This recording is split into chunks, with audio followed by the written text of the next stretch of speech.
क्या एलएसी पर चीनी सेना की लगातार घुसपैठी हमारे खुफिया तंत्र की नाकामी है? लद्दाख में डेप्सैंग, गैल्वन वैली, पैंगोंग लेक और यहाँ तक कि अरुणाचल प्रदेश में भी बार बार घुसपैठ हुई, परमानेंट पोस्ट बनाए गए, जमीन कब्जा करने की रिपोर्ट आई।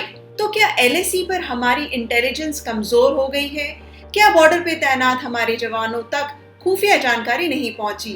क्या गैल्वन वैली में भारत और चीन की सेना के बीच टकराव, जिसमें 20 जवानों की जान चली गई, इंटेलिजेंस की नाकामी का नतीजा था?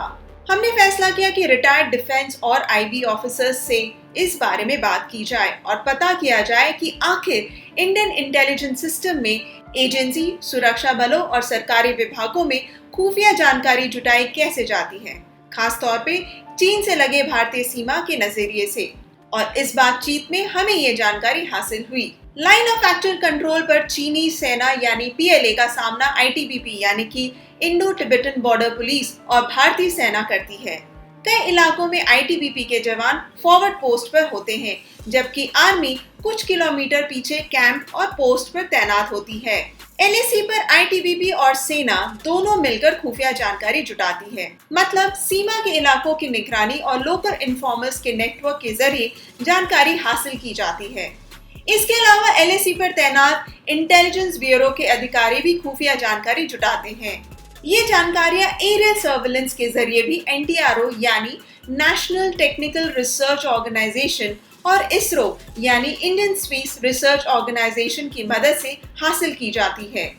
जहां एनटीआरओ आमतौर पर ड्रोन के जरिए तस्वीरें लेता है, वहीं इसरो इसके लिए सैटेलाइट की मदद लेता है।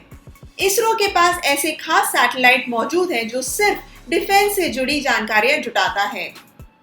एक तरफ एनटीआरओ के पास ड्रोन की तस्वीरों को एनालाइज करने के लिए अपने एक्सपर्ट मौजूद हैं, तो दूसरी तरफ इसरो तस्वीरें खींचकर मिलिट्री इंटेलिजेंस को सौंप देता है। सैटेलाइट से ली गई इन तस्वीरों की एनालिसिस करने का काम डाइपैक यानी defence image processing and analysis centre करता है। फिर डाइपैक अपने विश्लेषण को आर्मी हेडक्वार्टर्स के पास पहुंचा देता है। सैटेलाइट्स एक एक सेकेंड, एक एक मिनट में कई तस्वीरें रिकॉर्ड कर सकता है।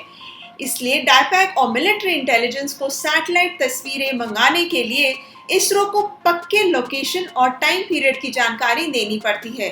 उदाहरण के लिए एलएसी पर गैल्वन वैली के आसपास पीएलए की हरकतों की तस्वीरें। तो आपने देखा हमारे पास कई सारे एजेंसीज हैं जिससे ढेर सारी खुफिया जानकारियां जुटाई जा सकती हैं। अगला कदम होता है इन जानकारियों की स्टडी करना, ये देखना कि सैटेलाइट से जो इंफॉर्मेशन मिल रही है वो ह्यूमन इंटेलिजेंस यानी उस इलाके में मौजूद इंटेलिजेंस ऑफिशियल की जुटाई जानकारियों से मैच कर रहा है या नहीं, और फिर ये फैसला लेना कि कौन सी खुफिया जानकारी राष्ट्रीय सुरक्षा के नजरिए से ज्यादा अहमियत रखती है, जिस पर ज्यादा नजर रखने की जरूरत है। एक और बात है, अलग अलग खुफिया एजेंसीज और सुरक्षा बल अलग अलग मिनिस्ट्रीज को रिपोर्ट करती है, जैसे कि आईटीबीपी और इंटेलिजेंस ब्यूरो होम मिनिस्ट्री को रिपोर्ट करती है, जबकि डाइपैक और आर्मी इंटेलिजेंस डिफेंस मिनिस्ट्री के लिए काम करती है। नेशनल सिक्योरिटी काउंसिल सेक्रेटेरिएट सभी जानकारी जॉइंट इंटेलिजेंस कमेटी बैठक के लिए इकट्ठा करती है। ये बैठक हर 15 दिन में होती है, जिसमें सभी एजेंसियों जैसे कि आईबी, रॉ, आर्मी, नेवी और एयर इंटेलिजेंस के डायरेक्टरेट्स, डाइपैक, CBI, ED, DRI, NIA, ITBP, BSF, CRPF, SSB के चीफ या उनके रिप्रेजेंटेटिव या सीनियर अधिकारी हिस्सा लेते हैं। जेएसी की मीटिंग में हर किसी को अपनी खुफिया जानकारी शेयर करने का वक्त दिया जाता है। जेएसी मीटिंग के head deputy national security adviser होते हैं, जिन्हें खुफिया विभाग का लंबा अनुभव होता है। मीटिंग में उनकी टीम सारी जानकारियों को इकट्ठा करती है और एनएसए यानी कि नेशनल सिक्योरिटी एडवाइजर के साथ इसे शेयर करती है। इसके बाद एनएसए प्रधानमंत्री को इस बारे में ब्रीफ करते हैं। जिस तरह से खुफिया जानकारियां जमीन से पीएम तक पहुंचती है, उसी तरह कोई फैसला लिए जाने के बाद उससे जुड़ा आदेश वापस ग्राउंड लेवल तक पहुंचाया जाता है। पहले एनएसए मिनिस्टर को इसकी जानकारी देते हैं, जैसे कि एलएसी के मामले में एनएसए पीएम के फैसले की जानकारी डिफेंस मिनिस्टर को देते हैं। फिर वो आगे डिफेंस सेक्रेटरी और आर्मी चीफ को जरूर सलाह देते हैं। अब जब हम ये जान चुके हैं कि खुफिया जानकारियां कैसे जुटाई और शेयर की जाती हैं, इस मामले में अब हम सही सवाल सामने रख सकते हैं। क्या एलएसी पर पीएलए की गतिविधियों से जुड़ी सैटेलाइट तस्वीरें और वहां मौजूद अधिकारियों से मिली खुफिया जानकारियों की पूरी एनालिसिस कर उन्हें जेआईसी के साथ शेयर किया गया था?